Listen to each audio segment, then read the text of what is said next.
চলতি বছরের জানুয়ারি ও ফেব্রুয়ারি মাত্র এই ২ মাসে সিঙ্গাপুর থেকে ৩৪ লাখ মানুষ মালয়েশিয়া ভ্রমণ করেছে, যা দেশটিতে ভ্রমণকারী মোট বিদেশি পর্যটকের প্রায় অর্ধেক। সিঙ্গাপুরের বিপুল সংখ্যক এই পর্যটক মালয়েশিয়ার পর্যটন শিল্পে গুরুত্বপূর্ণ অবদান রাখছে বলে জানিয়েছেন দেশটিতে নিযুক্ত Malaysian high commissioner Datuk doctor Asfar Mohammad মুস্তাফার। তিনি শুক্রবার সিঙ্গাপুরে ৩৮তম ট্রাভেল মালয়েশিয়া ফেয়ারের উদ্বোধনী অনুষ্ঠানে এসব কথা জানান। চলতি বছর বিদেশি পর্যটকদের আকর্ষণ করতে ভিজিট মালয়েশিয়া 2026 নামে বিশেষ ক্যাম্পেইন চালাচ্ছে মালয়েশিয়া সরকার। এরই অংশ হিসেবে সিঙ্গাপুরের লোকজন যাতে বছরে একাধিকবার ভ্রমণ এবং একদিনের জন্য ভ্রমণকারীও যেন মালয়েশিয়া তার অবস্থান দীর্ঘায়িত করতে আগ্রহী হন, সেজন্যই এই মেলার আয়োজন।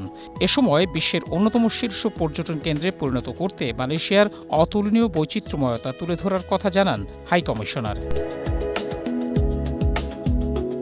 সংশ্লিষ্টরা বলছেন, জ্বালানির দাম বৃদ্ধি সত্ত্বেও সিঙ্গাপুরের ভ্রমণকারীদের কাছে মালয়েশিয়া অবকাশ যাপনের আকর্ষণীয় গন্তব্য হয়ে উঠেছে।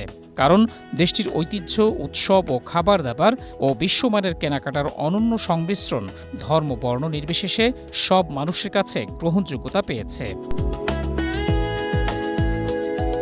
১০ থেকে ১২ এপ্রিল ৩ দিনের জন্য অনুষ্ঠিত এই মেলায় সিঙ্গাপুরের ভ্রমণকারীদের জন্য ক্রাফট ট্রেইল প্যাকেজ সুবিধা দেয়া হচ্ছে। জুনে সিঙ্গাপুরের স্কুল ছুটির দিনগুলোকে টার্গেট করে মালয়েশিয়ার হ্যান্ডিক্রাফট ডেভেলপমেন্ট কর্পোরেশনের সমন্বয়ে বিশেষ উদ্যোগ গ্রহণ করেছে সংশ্লিষ্টরা। মহসিন কবির, এশিয়া পোস্ট।